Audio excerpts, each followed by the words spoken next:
repeat myself slightly and say that we are going to try and prove this identity by just picking one side of the equation. We're going to pick the left side of the equation because it looks a little more complicated, and we're going to try to simplify it. But our goal in simplifying it is to show that it's actually equal to the right side, or tan squared theta.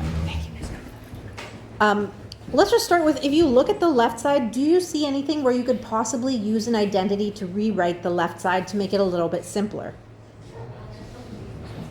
Yeah, if we look at the numerator, the 1 minus cosine squared theta, do we have another way of rewriting that? Yeah, and as we do this, let's try to only show one step at a time so it's clear for someone else who's following this what we did. So we'll replace just the numerator. 1 minus cosine squared theta is actually equal to sine squared theta. So we now have sine squared theta over cosine squared theta. So by using the identity, I'm not changing the value, I'm just rewriting it into an equivalent form. Now that we've done this, keeping in mind that our end goal is tan squared theta, is there a way we can say that this particular expression is actually equal to tan squared theta? What is sine over cosine equal to? Tan? So what if I have sine squared over cosine squared? What is that actually equal to? So we're actually at a point where we can now say, well, clearly this is tan squared theta. Okay. Is our left side of the equation equal to our right side of the equation? Therefore, the equation must be true. I usually write a little thing at the bottom where I say that the left-hand side is equal to the right-hand side. I know some people like to do like the fancy math symbols like the QED or like the little square colored in or something like that. If you want to, you can. If you don't want to, you don't have to. So basically the idea is you're going to be given an equation, pick one side of the equation, and try to simplify it or rearrange it until you've shown that it's equal to the other side of the equation. Now the catch in doing this is you only want to write equivalent expressions. So it's the same as simplifying. You can't just decide to randomly multiply by 2 because you would change its value. But you can multiply by 1 by multiplying by something over itself. You can use any of the trig identities. You can use some of the methods we used last time, so common denominator, multiplying by the conjugate, things like that. You just want to make sure that what you write down is an equivalent statement and that it's equal to the other side eventually. This is also where there's sometimes a little bit of trial and error. Like this first one was probably pretty straightforward in that we look at the numerator and everyone wants to replace it with sine squared. Sometimes you might start a proof and go, you know what, this is getting complicated and it doesn't look right. It's okay to leave it, go back to the beginning, try something different. It's also possible to have more than one way to prove some of these identities. So sometimes you might do a proof and it is correct, and someone else might do a different proof that is also correct. So it's possible to have multiple answers for these. Does that kind of feel okay? Like, do you understand our goal of what we're trying to do? All right, let's take a look at the second one. The second one does look a little more complicated. So example 2, again, we want to prove the identity. If we look at the left side and the right side, which of those two would you say is a little less complicated? The right side looks a little less complicated. The left side, do you think there's anything we could do to that left side? Are there any techniques we could maybe do? Possibly. So I would probably start with the left side because it looks a little more complicated. So I'll start with a little line or separator. And on the left-hand side, I'm just going to copy out 1 plus tan theta divided by secant theta. Okay, what is our eventual goal? We want to have sine theta plus cosine theta. Do you notice how we have two terms on the right? Is there anything we could do to the expression on the left so we could actually write it as two terms instead of one term, since our end goal is two terms? Yeah, we could break up, because we have some addition, we could break this into two separate fractions. 1 over secant theta plus tan theta over secant theta. And it might not be the first thing you think of doing, but this is kind of the opposite of our common denominator, where we find a common denominator and we add the fractions. And kind of my motivation behind this is that when I look at the right side, I know that I have two expressions. So I must have two separate pieces at some point. That's why I'm trying to break it up. Is there a way we could rewrite the 1 over secant theta to make it a little less awkward? What would that be equal to? 1 over secant theta is just cosine. So that's cosine theta. Hey, do you notice how that's already, well, I hit it with the lights. Do you notice how that's already one of our two terms? So if this first term is equal to cosine theta, what do we think the second term is probably going to be equal to? we're aiming for sine theta, so hopefully it is. We just need to figure out how can we rewrite this. Now we have tan theta divided by secant theta. Do you think there's a way we could make that one a little less complicated? What would you try? Like for the tan, replace it with sine theta over cosine theta.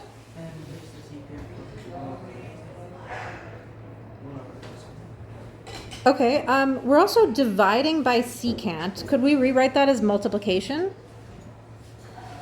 What would you multiply by? Instead of dividing by secant, you would multiply by 1 over secant, right?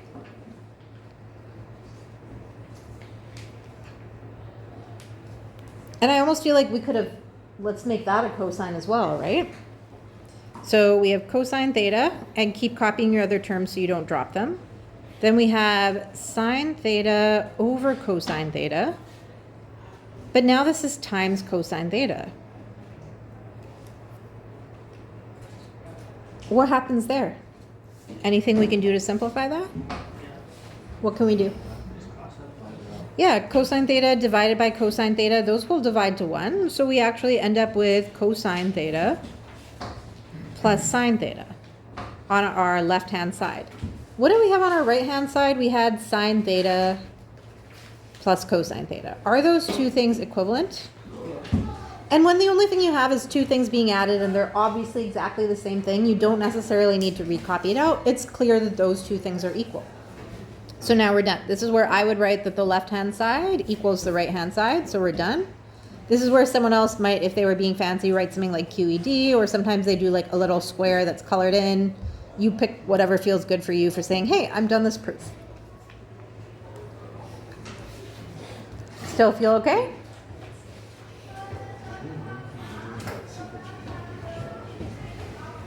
Yeah? Okay, flip the page. We're just going to do 2 more of those. And then we're also going to practice some of these in class tomorrow, like together, but all right. I feel like the thing with trig proofs is the concept isn't too hard. Like if you look at a proof, it's pretty easy to follow it. The tricky thing comes from there's so many different strategies, like the same way we have so many strategies for simplifying, that you just sort of have to practice a lot of them until you've run into all the different strategies. So at the beginning, it's sort of like a lot of how do you decide what to do? And then as you practice more of them, you're going to get used to deciding like, well, I should try this first or I should try that first. That's kind of the idea behind it. All right. This is where I'm discovering that my example 3 is different from my previous notes. Am I okay with that? We're okay with freestyling, right? This is either going to be really embarrassing or it'll be fine, and I don't know which. All right. Let's draw a line. And I'm going to ask the question, which side looks more complicated, left side or right side? Left side. I mean, we keep running into that. If it was the right side, pick the right side. You can pick either side. You may even run into with very complicated proofs. Someone may work on the left for a while and then give up and work on the right for a while and eventually show that the two sides are equal. That's okay as long as you work on them separately and don't like mix things up from one side of the equation to the other. So you'll notice I'm not trying to multiply anything into the numerator on the other side or anything like that. I pick one side of the equation and I stick with the one side of the equation. Let's start with the left side. So we have cosine theta plus cotangent theta over sine theta plus 1. And this is a really good example of not necessarily knowing what to do because I don't remember this example at all. What I'm looking for is my end goal is just a single term. I've got one fraction that's a good start. I am noticing my denominator is a binomial with 2 terms. Do you remember one of the techniques we had when you had a denominator that's a binomial?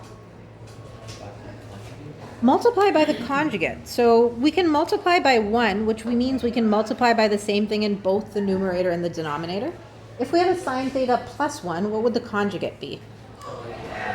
Sine theta minus 1 and sine theta minus 1.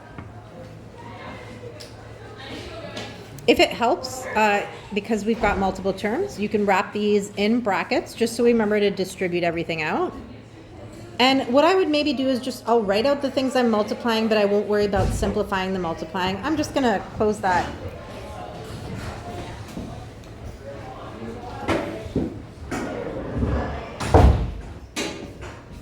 If anyone is watching this video, I would like it on the record that that was Miss Fung's class. They can be noisy too sometimes. Thanks. Some of them are going to be in Pre-Cal 12 next year, so I want them to be embarrassed if they hear this. Sorry. Okay, let's multiply out the numerator. We have 2 terms times 2 terms. We're going to end up with 4 terms. So we have sine theta, cosine theta. We have minus cosine theta plus cotangent theta. I'm going to have to move my wall a little bit. It's okay. Sine theta and then minus cotangent theta.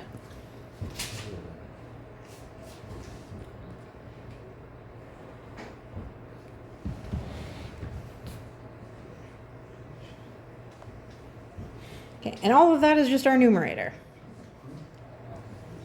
In the denominator, we have sine squared theta minus 1. And that's the whole point of multiplying by the conjugate, is that we end up with a difference of squares. So it's just going to be a squared minus b squared, or something like sine squared theta minus 1. This is also where I would normally check, do I have anything in the numerator where the like terms combine? And I don't think we have that. I do think we could maybe simplify, you know, like the cotangent times the sine, but let's stick with the denominator first. Yeah? Actually, maybe we can do both parts separately, but let's stick with the denominator first, just because I'm kind of thinking, what is sine squared theta minus 1 equal to? So I'll write it on the side, and then you don't really need to write it out, but I'll just remind us of our identities. Sine squared theta plus cosine squared theta equals 1. So if we move the 1 to the left side, we'll have sine squared theta minus 1. If we move the cosine squared to the right side, what is that equal to? It's actually going to be negative cosine squared theta, right?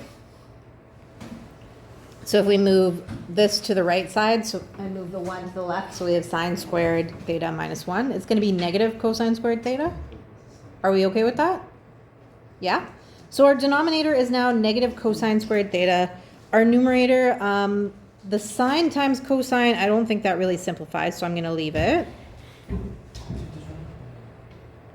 And then we have minus cosine theta. What is cotangent?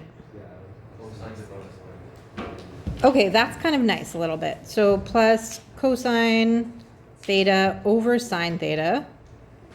But then this one is now times sine theta.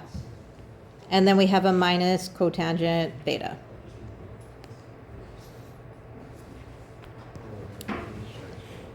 So this one is a little bit nice in that, do you notice how we have a sine theta and a sine theta, and those will divide out, right? So when those divide out, what is this term actually just going to be? Is just cosine. And then do you notice we have a minus cosine theta, and we now have a plus cosine theta? What are those going to become? Yeah, those are going to zero out. So let's rewrite this without that stuff that's zeroed out. This one is going to be sine theta, cosine theta, minus cotangent theta.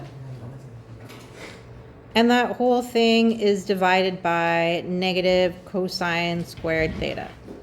And I have scrolled so much that I don't actually remember what we were aiming for. So this might be a good time. If you have done a lot, what are we actually aiming for? We just want it to be cotangent theta. Did I miss a term somewhere? Cosine times sine, cosine times negative 1, cotangent times sine, cotangent times negative 1. Yeah. Did I miss something? Oh, hang on, I'll pause. Okay, so this is actually what I was saying, is sometimes you will try something for an identity and it actually becomes more complicated instead of becoming more simple.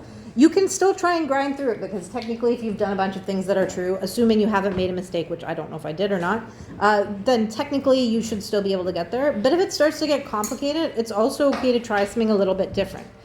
So what they tried, and I'm going to do a fresh left-hand side over here. This is our new left-hand side. It was cosine theta plus cotangent theta over sine theta plus 1. And it was still times the conjugate, so times sine theta minus 1 over sine theta minus 1.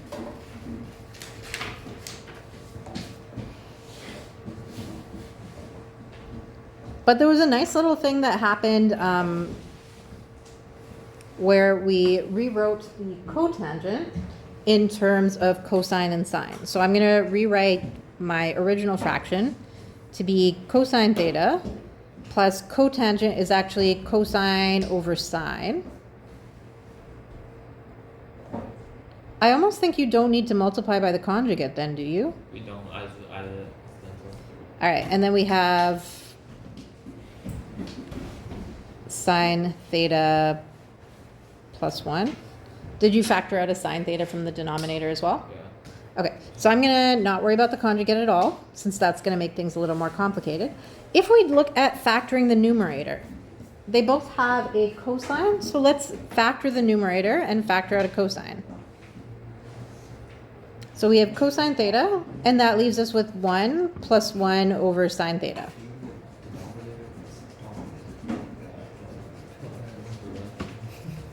Now, if I look at that in my numerator, I don't really have either of these terms in the denominator, but is there something I could do to the denominator to make it look like this factor here? Is there something I can factor out? Do you notice how this is 1 and then plus 1 over sine? Is there something I could factor out from these terms to make it look like this factor? If I had, for example, a 1 and I wanted 1 over sine, what could I divide by? And if I had like a sine and I divide by sine, that's where that 1 comes from. So if you can kind of notice that pattern, we can actually factor a sine out of the denominator. If we factor sine out of the denominator, this is also going to be 1 plus 1 over sine.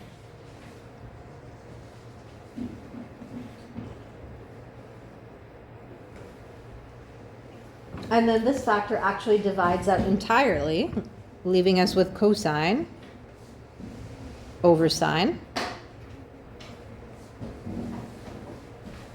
And that's equal to cotangent. So I started with my left-hand side at the top. I ended with something that is equal to, why did I do an x instead of a theta? Sorry. I ended up with something that is equal to the right-hand side, so I can now say that my left-hand side equals my right-hand side, and I'm done. Maybe that's why I pulled this problem out. Sorry, I think I printed you the older version of my notes key as opposed to the more recent one, and I didn't realize they were different.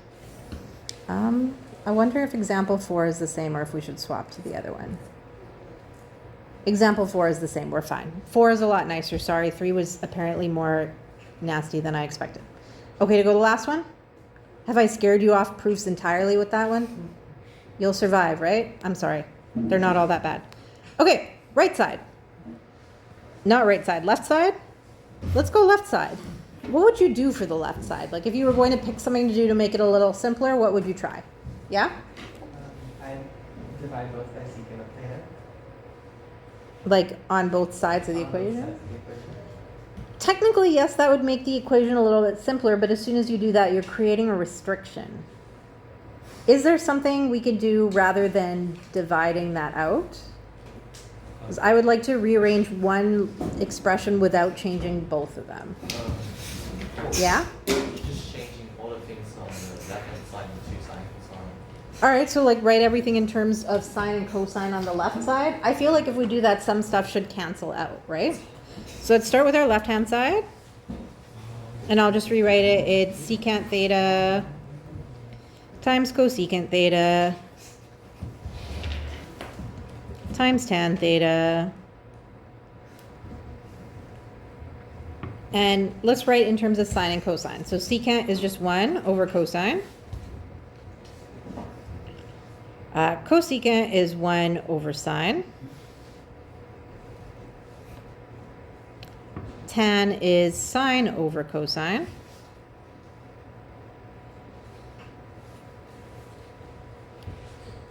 Does anything divide out nicely? Sine. The sines are going to divide out.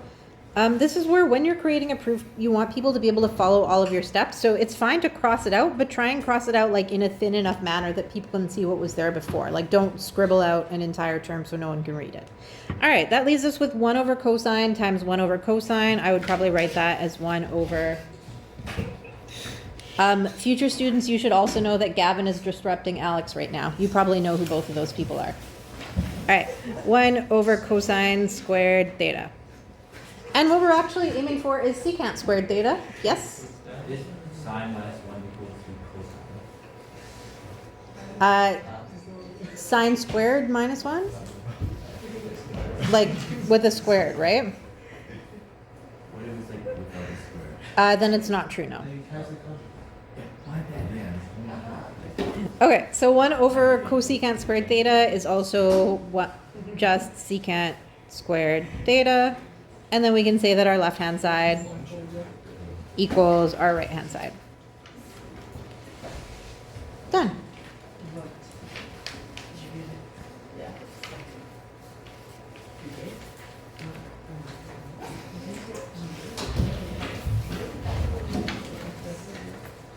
Does that feel okay? Do you need an extra example or that you want to try a couple on your own? You feel good for now. All right, we'll stop it here.